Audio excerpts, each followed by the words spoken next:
ഇന്നത്തെ ഡിസ്കഷൻ കുറേയും കൂടി ഇൻട്രസ്റ്റിംഗ് ആണ്. എസ്പെഷ്യലി എഫ് ബിയിലും മറ്റും തുടരെ കാണുന്ന ഒരു ക്വസ്റ്റ്യനാണ്. പ്രത്യേകിച്ച് പ്രവാസികൾ ജസ്റ്റ് ഒന്ന് ഗ്രൗണ്ട് ചെക്ക് ചെയ്യാൻ വേണ്ടി ഒരു ചോദ്യം ചോദിക്കും. അതായത് നാട്ടിലേക്ക് തിരിച്ചു പോകാൻ ആഗ്രഹിക്കുന്നു. സോ അങ്ങനെയാണെങ്കിൽ ഏത് ബിസിനസ്സാണ് നല്ലത്, അല്ലെങ്കിൽ എന്തൊക്കെ കാര്യങ്ങൾ ശ്രദ്ധിക്കണം നാട്ടിൽ പോയി അവിടെ തന്നെ സെറ്റിലാകാൻ എന്ന രീതിയിലുള്ള ചോദ്യങ്ങളും അതിനുശേഷം വളരെ രസകരമായ പല കമൻസുകളുമാണ്. സോ ഇന്നത്തെ എപ്പിസോഡിൽ നമുക്ക് ഈ ഒരു കാര്യം തന്നെയാണ് തീർച്ചയായിട്ടും ഡിസ്കസ് ചെയ്യാനുള്ളത്. നാട്ടിലേക്ക് പ്രവാസം നിർത്തി പോകാൻ ആഗ്രഹിക്കുന്ന കൂട്ടുകാർ ശ്രദ്ധിക്കേണ്ട കാര്യങ്ങൾ. സോ അഗെയിൻ ഈ ഒരു ടോപ്പിക് ഡിസ്കസ് ചെയ്യുമ്പോൾ എൻ്റെ മെറിറ്റ് എന്നുള്ളത് ഒരു പ്രാവശ്യം പ്രവാസം നിർത്തിപ്പോയ ഒരു പ്രവാസി എന്ന ഇത് തന്നെയാണ്. സോ ചില ചോദ്യങ്ങൾ ആദ്യമായിട്ട് തന്നെ ആൻസർ ചെയ്യേണ്ടതായിട്ടുണ്ട്. ഒന്നാമത്തെ ചോദ്യം എന്നുള്ളത്, നിങ്ങൾ എത്രത്തോളം സീരിയസ് ആണ് നാട്ടിലേക്ക് തിരിച്ചു പോകാൻ എന്നുള്ളതാണ്. അതായത് നിങ്ങൾക്ക് നാട്ടിൽ പോകണം, പിന്നീട് തിരിച്ചു വരാൻ താല്പര്യമേ ഇല്ല എന്നുള്ളതാണോ? അത് ഒരു കാറ്റഗറിയാണ്. അതല്ല, ജസ്റ്റ് ഒന്ന് പോയി നോക്കി നാട്ടിൽ സെറ്റാകുന്നില്ലെങ്കിൽ തിരിച്ചു വരാനാണ് ആഗ്രഹം എന്നുള്ളതാണോ? അത് വേറൊരു കാറ്റഗറിയാണ്. ഇതാണ് ആദ്യത്തെ ചോദ്യം എന്നുള്ളത്. രണ്ടാമത്തെ ചോദ്യം എന്നുള്ളത്, നിങ്ങൾ പ്രവാസം സ്റ്റാർട്ട് ചെയ്തത് എന്തിനു വേണ്ടി എന്നുള്ളതാണ്. സോ ഒബ്വിയസ്ലി നാട്ടിൽ ജോലി ലഭിക്കാത്തത് കൊണ്ടാണ്, അല്ലെങ്കിൽ ജോലി ഉണ്ടായിരുന്നു, അല്ലെങ്കിൽ ബിസിനസ് ഉണ്ടായിരുന്നു നാട്ടിൽ, പക്ഷേ അതിൽ നിന്ന് കിട്ടിയ വരുമാനം തികയാത്തത് കൊണ്ടാണോ, അല്ലെങ്കിൽ ചില കമ്മിറ്റ്മെൻറ്റ്സ്, സ്വന്തമായി വീട് കെട്ടുക, സിസ്റ്റേഴ്സിൻ്റെ കല്യാണം, അല്ലെങ്കിൽ സ്വന്തം കുട്ടികളുടെ കല്യാണം, അല്ലെങ്കിൽ മാതാപിതാക്കളുടെ പാരൻസിൻ്റെ മെഡിക്കൽ ട്രീറ്റ്മെൻറ്റിൻ്റെ ചിലവ്, അങ്ങനെ എന്തെങ്കിലും ഒരു പ്രത്യേക കാര്യം നിറവേറ്റാനാണോ നിങ്ങളിവിടെ വന്നത്, പ്രവാസത്തിലേക്ക് എത്തിയത് എന്നുള്ളതാണ്. സോ അങ്ങനെയാണെങ്കിൽ ഈ പറഞ്ഞ കാര്യങ്ങൾ ഓൾറെഡി നിർവഹിക്കപ്പെട്ടിട്ടുണ്ടോ? ഓൾറെഡി അച്ചീവ്ഡ് ആണെങ്കിൽ, നിങ്ങൾക്ക് ഫിനാൻഷ്യൽ കമ്മിറ്റ്മെൻറ്റ്സും മറ്റും എല്ലാം കഴിഞ്ഞിട്ടുള്ള ഒരു തീരുമാനമാണ് നാട്ടിലേക്ക് വീണ്ടും ചേക്കേറാൻ നിങ്ങളെ പ്രേരിപ്പിക്കുന്നത് എന്നുള്ളതാണ്. മൂന്നാമത്തെ ചോദ്യം എന്നുള്ളത്, നിങ്ങൾ പ്രവാസത്തിലാണ്. സോ ഇവിടുത്തെ സിറ്റുവേഷൻ എന്താണ്? നിങ്ങൾ ഒറ്റക്കാണോ ഇവിടെ? വൈഫും കുട്ടികളുമായി സെറ്റിൽഡ് ആണോ? അതോടൊപ്പം നിങ്ങളുടെ ജോലി എങ്ങനെയാണ്? നിങ്ങൾ കംഫർട്ടബിളാണോ? നിങ്ങൾക്ക് അർഹിക്കുന്ന, നിങ്ങൾ ആഗ്രഹിക്കുന്ന ഒരു നല്ല തുക, അല്ലെങ്കിൽ സാമ്പത്തികമായി സാലറിയും മറ്റും, അല്ലെങ്കിൽ സ്വന്തമായി ബിസിനസ് ആണെങ്കിൽ നിങ്ങൾക്ക് സക്സസ്ഫുള്ളായി ബിസിനസ് റൺ ചെയ്യാൻ പറ്റുന്നുണ്ടോ എന്നുള്ളതാണ്. സോ ഇത് വളരെ ഇമ്പോർട്ടൻറ്റ് ചോദ്യമാണ്. കാരണം ചില കൂട്ടുകാർ ഗൾഫിൽ നിന്ന് ബോറടിച്ച് നാട്ടിലേക്ക് പോകാൻ ആഗ്രഹിക്കുന്ന ആൾക്കാരുണ്ട്. അവർക്ക് വലിയൊരു റെഡ് ഫ്ലാഗാണ്. കാരണം നാട്ടിൽ പോയാൽ ഇവിടെ കാണുന്ന ഈ സൗകര്യം ലഭിക്കില്ല എന്നുള്ളത് സത്യം തന്നെയാണ്. സോ അതിന് ചില സ്ട്രഗിൾസൊക്കെ ഉണ്ടാവും, ഇനീഷ്യൽ സ്ട്രഗിൾസ് എന്നുള്ളത്. സോ അതൊക്കെ മറികടന്ന് മുന്നോട്ട് പോകണമെങ്കിൽ ഒബ്വിയസ്ലി നിങ്ങൾക്ക് നല്ല ഒരു ഡിറ്റർമിനേഷനും ഡെഡിക്കേഷനും വേണം എന്നുള്ളത് തന്നെയാണ്. സോ ഈ കാര്യം പ്രത്യേകം ശ്രദ്ധിക്കുക. നാലാമത്തെ കാര്യം എന്നുള്ളത്, നേരത്തെ പറഞ്ഞ ചില പോയിൻറ്റ്സിൻ്റെ കണ്ടിന്യൂഷനാണ്.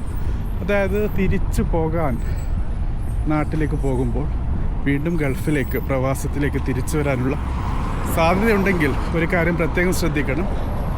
നാട്ടിൽ പോയി അവിടെ സെറ്റാകാനുള്ള ടൈം എന്നുള്ളത് 2 മാസം മുതൽ 6 മാസം വരെയാണ് പൊതുവേ. സോ ഈ ഒരു സമയത്ത് ഇഫ് യു ആർ സക്സസ്ഫുൾ, നാട്ടിൽ അവിടുത്തെ ചിലവും നാട്ടുകാരുടെ ചോദ്യങ്ങളും വീട്ടുകാരുടെ എതിർപ്പും ബാക്കിയുള്ള കാര്യങ്ങളും ഫിനാൻഷ്യലും കാര്യങ്ങളും അല്ലാതെ നിങ്ങൾക്ക് അവിടുത്തെ സിസ്റ്റവുമായി ഇൻ്റഗ്രേറ്റ് ചെയ്യാനുള്ള അവസ്ഥ, അങ്ങനെ പല കാര്യങ്ങളും ഉണ്ടാവും. അതൊക്കെ ഓക്കെ ആണെങ്കിൽ even after 6 months you are successful. നിങ്ങൾക്ക് നാട്ടിൽ നല്ല രീതിയിൽ തന്നെ ഇൻ്റഗ്രേറ്റ് ചെയ്ത് മുന്നോട്ട് പോകാൻ പറ്റും. സോ അതൊരു നല്ല കാര്യമാണ്. സോ ഇങ്ങനെ 4 ലെയേഴ്സിലുള്ള ചോദ്യങ്ങൾ ആൻസർ ചെയ്യുന്നതിൽ കൂടി തീർച്ചയായിട്ടും നിങ്ങൾക്ക് ഒരു കാര്യത്തിൽ ഉറപ്പ് നേടാൻ പറ്റും. അതായത് നിങ്ങൾക്ക് പ്രവാസം നിർത്തി, പ്രവാസി എന്നുള്ള ആ സ്റ്റാറ്റസ് നിർത്തി നാട്ടിൽ തന്നെ സെറ്റാകാനുള്ള സിറ്റുവേഷൻ ഉണ്ടോ എന്നുള്ളത്. സോ പലപ്പോഴും സംഭവിക്കുന്നത്, പ്രവാസി ഗൾഫിൽ വന്ന് ഗൾഫ് പ്രവാസികളുടെ കാര്യമാണ് ഞാൻ പറയുന്നത്. സോ ഇവിടെ വന്ന് ഇവിടുത്തെ സിറ്റുവേഷൻ 5, 6, 7, 8, 10 വർഷം കഴിഞ്ഞ് ഒബ്വിയസ്ലി ആ ഇന്നർ കോൾ ഉണ്ടാവും തിരിച്ച് നാട്ടിലേക്ക് പോകണമെന്നുള്ളത്. അത് ചിലപ്പോൾ ആരോഗ്യപരമായിട്ടുള്ള കാര്യമാകാം. അങ്ങനെയാണെങ്കിൽ തീർച്ചയായിട്ടും നിങ്ങൾക്ക് നല്ലത് നാട് തന്നെയാണ്. ബട്ട് അവിടെ പോയാൽ നാം ആഗ്രഹിക്കുന്ന ആ ഒരു ആക്സെപ്റ്റൻസ്, സ്വീകാര്യത ലഭിക്കുന്നില്ല എന്നുള്ളത് സത്യമാണ്. അതോടൊപ്പം അവിടെ പോകുമ്പോൾ നമുക്ക് വിചാരിച്ച സാലറി, ശമ്പളം ലഭിക്കില്ല. ബിസിനസ് ആണെങ്കിൽ ഗൾഫിൽ ചെയ്യുന്ന അല്ലെങ്കിൽ ആ സെറ്റപ്പിൽ ഗൾഫ് സിറ്റുവേഷനിൽ ഒരാൾക്ക് നേടാൻ പറ്റുന്ന ലാഭം, ചുരുങ്ങിയ സമയത്ത് നേടാൻ പറ്റുന്ന ലാഭം അത് നാട്ടിൽ ലഭിക്കണമെന്ന് നിർബന്ധമില്ല. സോ അങ്ങനെയൊക്കെ നോക്കുമ്പോൾ ഒബ്വിയസ്ലി പ്രവാസം നല്ലതായിട്ട് പലപ്പോഴും തോന്നും. പ്രത്യേകിച്ച് നാം ഗൾഫിലായിരിക്കുമ്പോൾ നമ്മുടെ ഫാമിലിയുടെ ചിലവ്, അവരുടെ എക്സ്പെൻസ് എന്നുള്ളത് കൂടുതലായിരിക്കും. കാരണം we have excess amount to spend. So അങ്ങനെ ശീലിപ്പിച്ച് കുടുംബങ്ങളെ, നമ്മുടെ കുട്ടികളെ അങ്ങനെ വളർത്തിയെടുത്ത് പെട്ടെന്ന് നാട്ടിലേക്ക് പോകുമ്പോൾ ഫിനാൻഷ്യൽ കാര്യങ്ങളൊന്ന് മുറുക്കി പിടിക്കുമ്പോൾ ഒരു അസ്വാരസ്യം ഉണ്ടാകുമെന്നുള്ളത് സത്യം തന്നെയാണ്. സോ ചോദ്യങ്ങൾ വരും, പല രീതിയിലുള്ള എതിർപ്പുകൾ വരും. സോ അതൊക്കെ നേരിടാനുള്ള ഒരു തൊലിക്കെട്ടി കൂടി വേണം. പിന്നെ നാട്ടുകാരുടെ ചോദ്യം, അത് നിങ്ങൾ 6 മാസമല്ല, 6 വർഷമല്ല, 10 വർഷം കഴിഞ്ഞാലും അത് ചോദിച്ചു കൊണ്ടേയിരിക്കും. അതായത് നിങ്ങൾ എന്തുകൊണ്ട് പ്രവാസം നിർത്തി എന്നുള്ളത്. സോ ആ ഒരു ചോദ്യത്തിന് നിങ്ങൾക്ക് എല്ലായ്പ്പോഴും ഉത്തരം കൊടുക്കണം എന്നുള്ള യാതൊരു നിർബന്ധവുമില്ല. You can avoid such people. ആ ചോദ്യവും ആ ചോദിക്കുന്ന ആൾക്കാരെയും അവോയ്ഡ് ചെയ്യുക എന്നുള്ളതാണ്. അത് നിങ്ങളുടെ നാട്ടുകാരായാലും വീട്ടുകാരായാലും ഈവൻ നൈബേഴ്സായാലും. സോ നമുക്ക് ആരെയും ബോധിപ്പിക്കേണ്ട ഒരു ആവശ്യവുമില്ല. പക്ഷേ വളരെ വളരെ ക്രിട്ടിക്കലായിട്ട് മനസ്സിലാക്കേണ്ട ഒരു കാര്യമുണ്ട്. ഈ ഒരു പ്രവാസ ജീവിതം അല്ലെങ്കിൽ ഗൾഫിലേക്ക് വന്നത് എന്തിനാണ് എന്നുള്ള ഒരു ചോദ്യം, അത് വളരെ വളരെ ഇമ്പോർട്ടൻ്റ് ആണ്.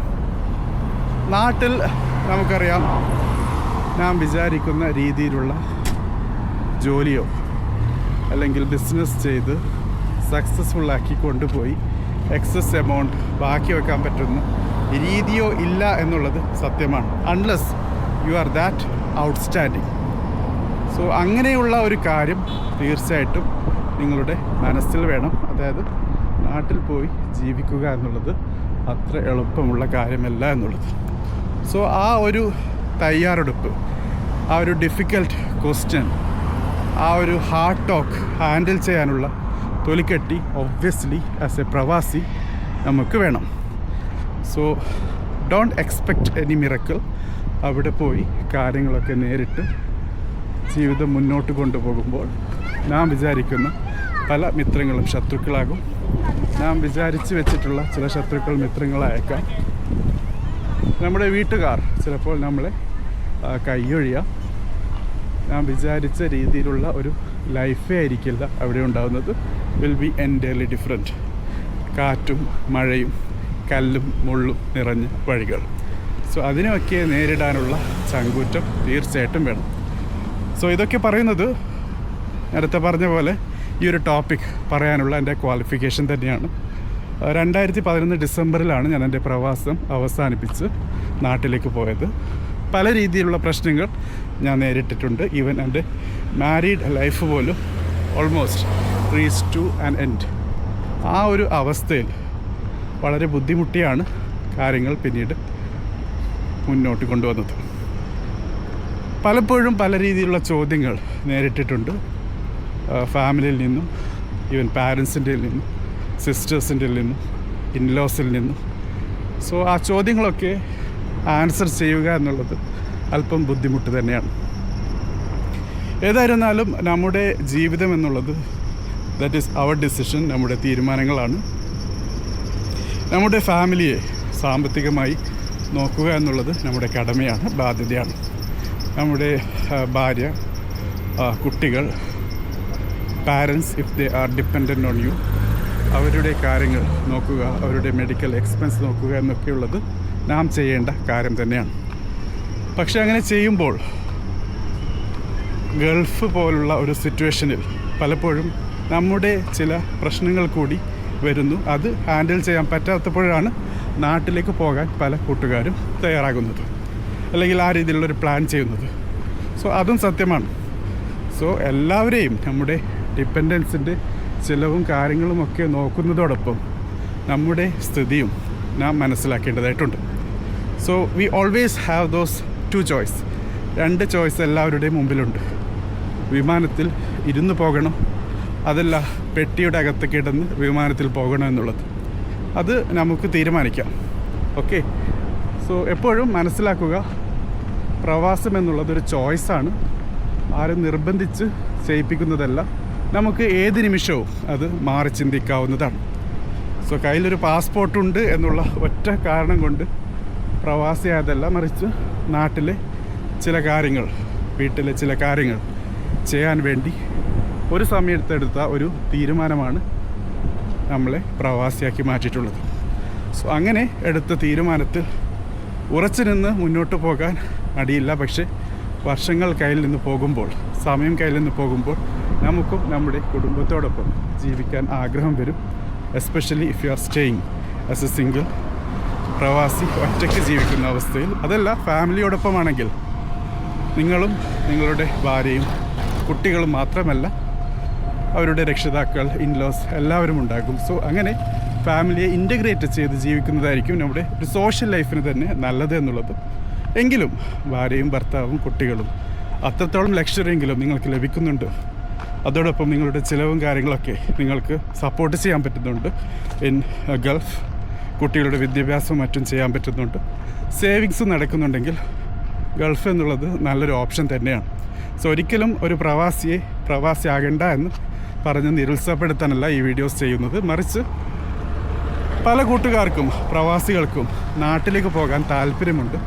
സോ അവർക്ക് ഒരു ചെറിയ ഒരു വെളിച്ചം, അവർക്ക് ചെറിയൊരു എന്താ പറയുന്നത്, ഒരു ചെറിയൊരു ആശ്വാസം നൽകാൻ വേണ്ടിയാണ്. So you are not alone.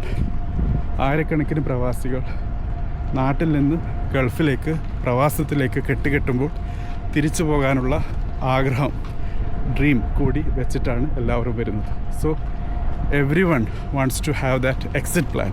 പക്ഷേ ആ എക്സിറ്റ് പ്ലാൻ പലപ്പോഴും നേടാൻ പറ്റാത്തതാണ് പ്രവാസിയെ വളരെ കൂടുതൽ ബുദ്ധിമുട്ടുണ്ടാക്കുന്നത്, മാനസികമായും അതോടൊപ്പം ശാരീരികമായും എല്ലാം. സോ നിങ്ങളുടെ അഭിപ്രായം എന്താണ് ഈ ഒരു ടോപ്പിക്കുമായി ബന്ധപ്പെട്ട്? പ്രവാസം അവസാനിപ്പിക്കാൻ ഏത് കാര്യങ്ങളാണ് പ്രവാസിയെ ഏറ്റവും കൂടുതൽ ബുദ്ധിമുട്ടിലേക്ക് നയിക്കുന്നത്? നിങ്ങളുടെ തോട്ട്സ്, നിങ്ങളുടെ വിഷൻ, നിങ്ങളുടെ കമൻസ് പ്രതീക്ഷിക്കുന്നു. Thank you for watching.